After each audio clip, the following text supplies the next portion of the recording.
Hey guys, it's Misty from the Book Rat, and it's time for Book Chat. Inspired by a conversation I had on Goodreads recently, I thought a good topic for this month would be books that you most wish you could read again for the first time.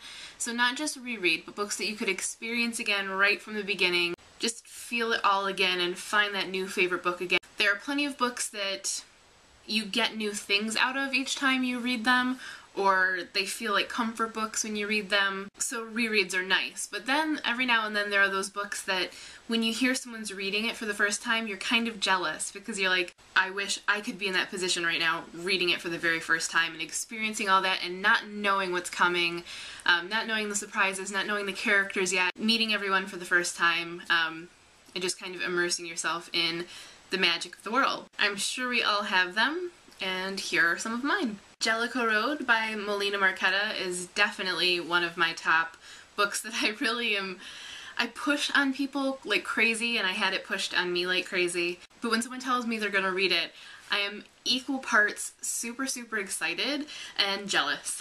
Like, it's so amazing, and I know I would get more out of it each time I read it, and I know it would be just as good each time I read it, but there's so much going on, and the way it all knits together, the magic and the tension of not knowing how or when it's going to come together just adds so much to it, and it was just a mind-blowing read the first time around, and I really just want to be able to experience that again. Fresh eyes, not knowing anything about it, just going in and being blown away. The same is true of The Book Thief by Markus Zusak. This is another of those that it's just, there's so much importance in it that first time you go in reading it with fresh eyes and not knowing the characters and not knowing what's going to happen to them, it just makes you anxious and really worms its way into you and takes over.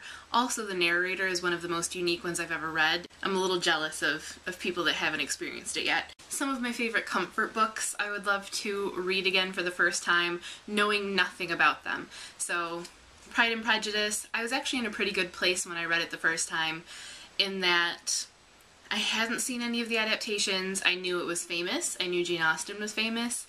And I had read Emma. So I kind of knew what I was getting into, but I didn't really know Lizzie and Darcy yet, so that was really nice. But I wish that I could read it again for the first time, not knowing anything. Anne of Green Gables as well, which I didn't dig out, but which I was so reluctant to read when I was 11 or so. For some reason, I don't know why, just wasn't interested.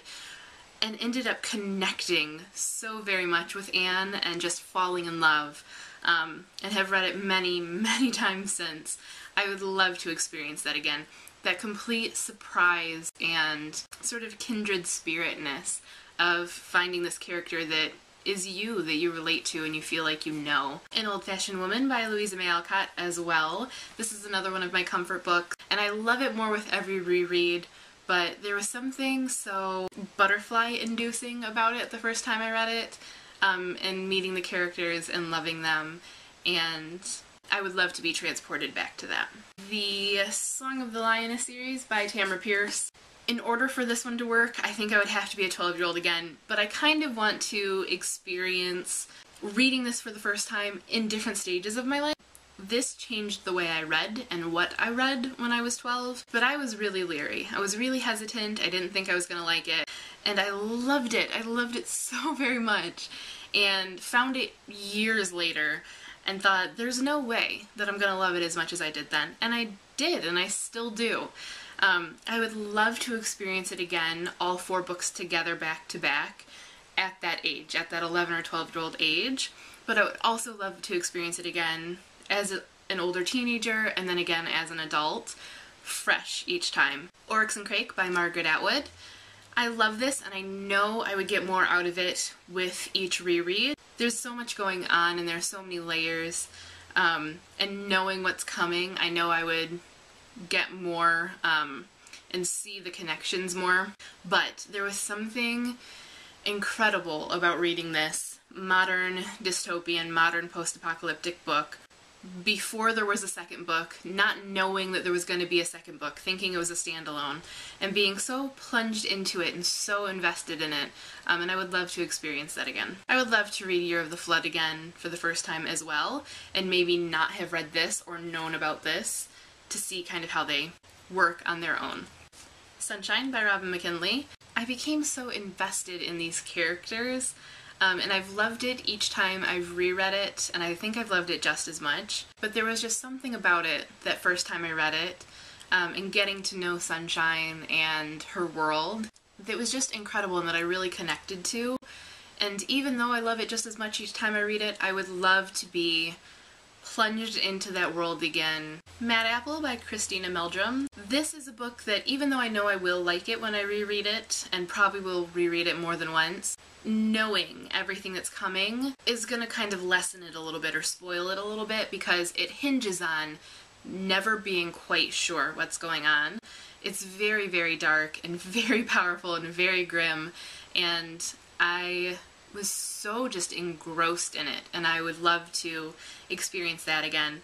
And I push it on everyone because I don't think that it is nearly as well known as it should be. To Kill a Mockingbird by Harper Lee. I don't know how many times I've read this, and of course I've loved it every single time. I was 16, I believe, when we had to read it for school, but I would love to experience that again, the discussion aspect and the class aspect of it, but also I would love to read it just on my own. I'm sure it would be a completely different experience, and maybe I would get less out of it without those discussion questions and things driving it, but the import of the story and the humanness of it, I think it was one of the first books that really touched me like that, made me feel how powerful a force of good a book can be, and I would really love to experience that again. Daughter of the Forest by Juliette Marillier. It's kind of a tricky one because I really did not like the first 30 or 40 pages and was going to give up. And if I hadn't had people pushing it on me, I probably would have given up.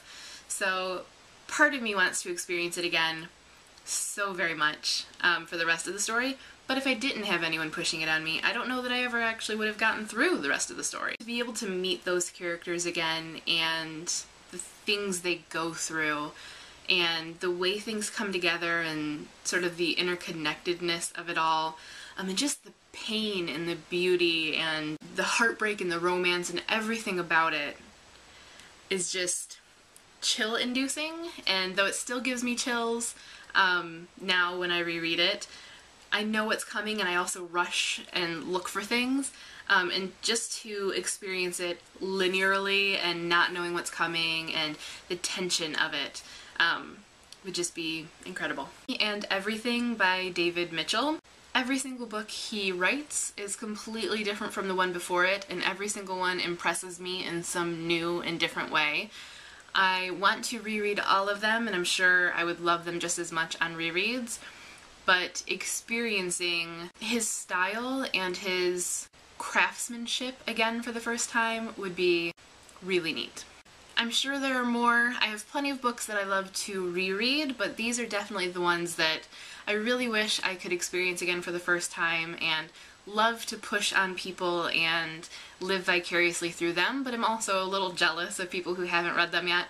So if you haven't read these, let me take this time to push them on you. Like, seriously, every single one of them. I will discuss them with you until we're both blue in the face. And I promise to be hardcore jealous of the fact that you're getting to read them for the first time.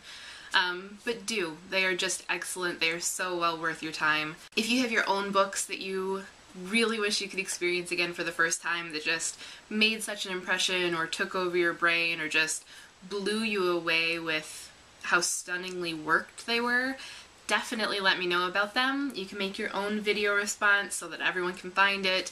You can do a blog post and link it up at the linky on thebookrat.com, or you can just let us know in the comments. But whatever it is, definitely think about it. Let us know which books you wish you could not reread, but read again for the very first time, because I certainly would love to hear about them. And if I read any of your books, I will definitely let you know. And if you read any of the ones that I chose, definitely get a hold of me and let me know. If you have any ideas for future book chats, let me know in the comments or send me a message. But until next time, happy reading!